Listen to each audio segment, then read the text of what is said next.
Hallelujah, praise the lord, praise the lord, praise the lord. Welcome to beginning church. मेरा जो विश्वास है, जो आज आपके सामने जो सरमन आएगा ना, जो बहुत सारे लोगों के दिल में बुद्धि भी दिमाग भी खोल देगा। क्योंकि मैंने बहुत सारे लोगों को जब बाइबल पढ़ते देखा है ना, वो पता एक क्वेश्चन हमेशा ही उठाते हैं। मैं आपको समझाता हूँ। जब हम जाते हैं मत्ती 10 उसकी 21 में लिखा, कहता भाई भाई के और पुत्र पुत्र की गाद करेंगे, कहता वे सौंपेंगे और माता पिता के विरोध में उठकर मरवा डालेंगे, कहता मेरे नाम के कारण लोग तुमसे बैर रखेंगे। और उससे पहला जब हम पढ़ते हैं ना, कई लोग पता क्या बोलते हैं कि जब हमारे अंदर परमेश्वर का आत्मा आता है ना, तो होता पता है क्या है कि हम अपनी भाई का भी मतलब कैसा तो विरोध करते हैं, अपनी माँ का भी, अपने पिता का भी, सभी लोगों का विरोध करते हैं। पर मेरे दोस्त, ये तुम्हारे लिए नहीं लिखा गया था, ये लिखा गया था इजराइल की कौम के लिए। जब आप पढ़ते हैं ना मत्ती 10 उसकी 21, तो ऐसे ही आपने मत्ती 10 उसकी है ना, जब पढ़ते हैं 6 आई तो उसमें लिखा गया, जब पढ़ते हैं लिखा कहता परंतु इजराइल के घराने की कहता खोई हुई बेड़ों को कहता बेड़ों के पास जाना, कहता और चलते फिरते प्रचार करो स्वर्ग का राज्य निकट आ चुका। बाइबल कहती है ये जो प्रचार था ना, सिर्फ इजरायली लोगों के लिए था। बाइबल कहती है क्योंकि इजरायली लोगों ने पता क्या किया था, इन्होंने यीशु मसीह को क्यों इग्नोर किया था, क्यों इनकार किया था।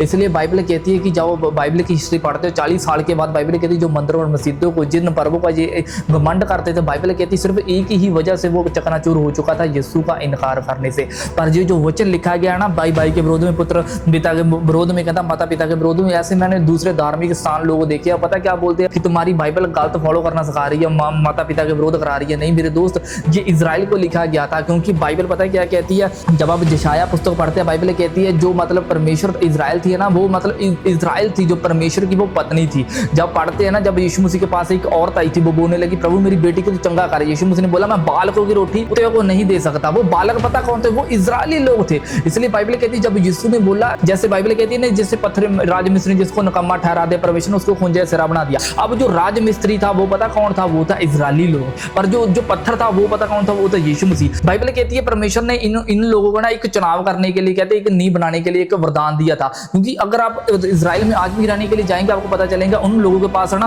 पूरा जो ओल्ड टेस्टामेंट है, उनकी पूरी बायोग्राफी है, पूरी नॉलेज है, हिब्रू पूरी उन लोगों को पता है। पर बाइबल कहती है ना, जब हम इसमें चलते हैं मत्ती 10 उसकी 6 आयत में लिखा है, कहता परंतु इजराइल के घराने की कहता खोई हुई भेड़ों के पास जाना। ये यीशु मसीह सिर्फ इजराइल की खोई हुई भेड़ों के पास बाइबल कहती है था। अगर वो समझ जाते हैं ना कि यीशु मसीह आ चुका है, तो हमने उसको कबूल करना है। तो बाइबल कहती होना पता क्या था वहां पर, जो इजराइल में जो घटना, जो अभी भी आपको पता है कि बाइबल कहती है अभी भी 95% जो अभी भी इजरायली जो निकाले गए थे अभी आ चुके हैं। जब बाइबल कहती है 100% हो जाएंगे, फिर रैप्चर की घटना घटेगी। फिर बाइबल कहती है जब भविष्यवाणी पूरी होगी, भाई भाई का विरोध करेगा, माता पिता का विरोध करेगा, ये चीज होंगी। पर जी आपके लिए नहीं थी मेरे दोस्त, ये सिर्फ इजरायली लोगों के लिए थी। आप अगर ध्यान से पढ़ते जाओ, फिर बाइबल में लिखा गया 21 में लिखा, भाई में लिखा कहता मेरे नाम के कारण कहता सभी लोग तो मेरे से बैर रखेंगे, परंतु कहता अंत तक धीरज रखेंगे, उसी का उद्धार होगा। क्योंकि बाइबल कहती उद्धार तभी आ चुका था जब बाइबल कहती यीशु क्रूस पे चढ़ा था। बाइबल कहती यीशु के मरने के बाद उद्धार बढ़लाया गया था। ये उद्धार शब्द दो तरह के शब्द होते हैं, जैसे सोजो भी कह सकते हैं, इसको स्टेरियो भी कह सकते हैं। जैसे इब्रानी भाषा में सलाह होता है, शालोम होता है,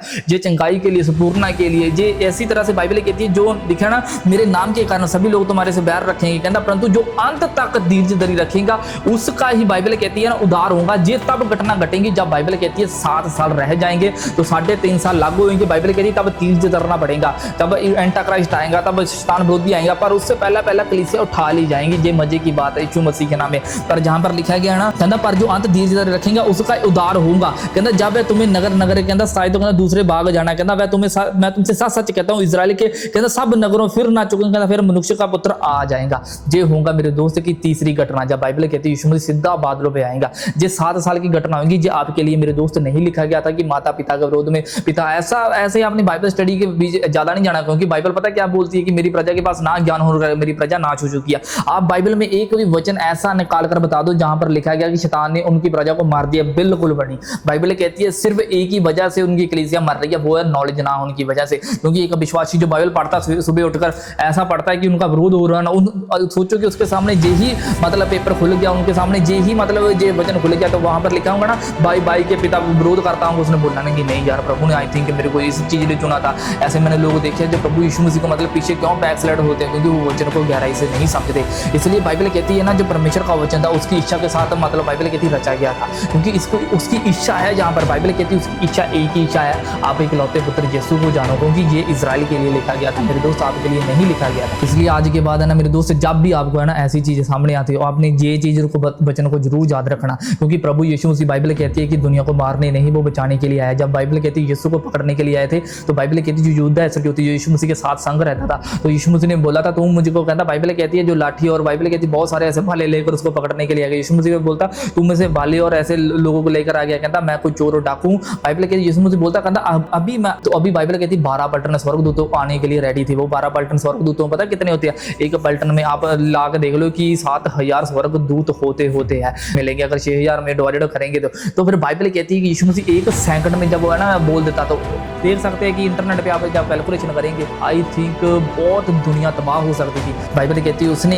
इतना प्रेम किया संसार के साथ, उसने अपना इकलौता पुत्र दे दिया। वो बाइबल कहती है अब इंसानों को मारने नहीं है, वो विरोध कराने के लिए नहीं है, वो लोगों को समझाता है। एक चीज होता है कि कोई लोगों को समझाता है, सोचो कि एक सामने लिखा है कि आपने ये पढ़ो आगे बढ़ो, पढ़ो लिखो आगे बढ़ो, पर वो कार्य नहीं करता। एक होता बाइबल कहती है पवित्र आत्मा आपके मन में पा दी, वो आपको सिखाएंगे। एक होती है अंदर से कोई चीज सिखाती है, वो पवित्र आत्मा। एक होता है किसी को सिखाना पड़ता है, वो होती है व्यवस्था। इसलिए बाइबल कहती है ना 1 कुरिन्थियों 15 उसकी जब 58 में चलते हैं जब हम चलते हैं ना, इसमें लिखा गया, जब हम 54 में चलते हैं उसमें लिखा गया कहता और जब वह नाशवान विनाश को पहन लेंगी, जब मरणहारा मरता को पहन लेगी, तब वह जब वचन पूरा हो जाएगा जय ने मृत्यु को निगल लिया। हे मृत्यु तेरी जय कहाँ रही, हे मृत्यु तेरा डंक कहाँ रहा। ये तब होगा जब मैंने आपको पहले समझा दिया ना, जो घटना पहला घटेगी उससे पहला बाइबल कहती है जो विश्वासी होंगे, जो वचन उनके मुंह में हर एक वर्ड, हर एक जो मतलब विश्वासी होंगे दुनिया भर के जितने भी आप देखते हैं, हर एक मुंह के ऊपर ये भविष्यवाणी पूरी होंगी, जो भविष्यवाणी है जो पूरी होंगी। कहता लिखा हे मृत्यु तेरी जय कहाँ रही, हे मृत्यु तेरा डंक कहाँ रहा। बाइबल कहती मृत्यु का डंक था पाप, और पाप का बल व्यवस्था है, व्यवस्था है।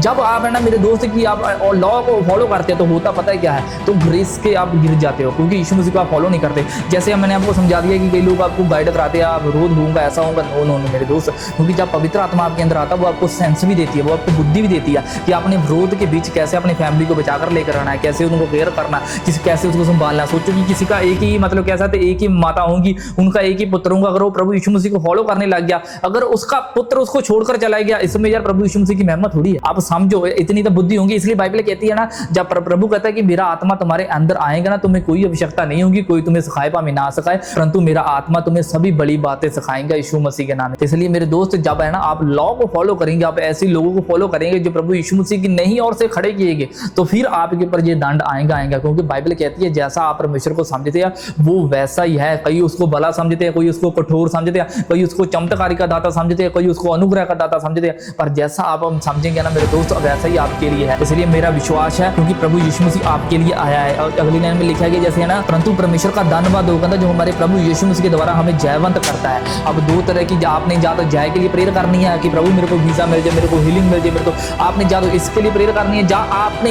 यीशु मसीह के द्वारा जय के द्वारा दुआ करनी है। यहाँ पर 57 में लिखा गया परंतु परमेश्वर का धन्यवाद हो जो हमारे प्रभु यीशु मसीह के द्वारा। उसने ये नहीं कहा कि जित लो पहला फिर ही प्रभु यीशु मसीह मिलेगा, नहीं। बाइबल कहती है आपने मसीह के द्वारा जयवंत होना है यीशु मसीह के नाम में। इसलिए जब यीशु मसीह के नाम में आप कैंसर को कमांड करते हो वो निकलता है, और जब आप यीशु मसीह के नाम में आप किसी भी चीज को बोलते हो वो जाती है। यीशु मसीह के नाम में दुष्ट आत्माओं को श्रापित करते हैं वो होती है। इसलिए बाइबल कहती है कि प्रभु यीशु मसीह का धन्यवाद हो जो हमारे प्रभु यीशु मसीह के द्वारा जयवंत। हर एक चीज विक्टोरी जो भी आप देख रहे हो विनर, वो बाइबल कहती है सिर्फ एक ही चीज में पाई जाती है, वो है यीशु मसीह में। God bless you. मिलते हैं अगली वीडियो में। Praise the Lord.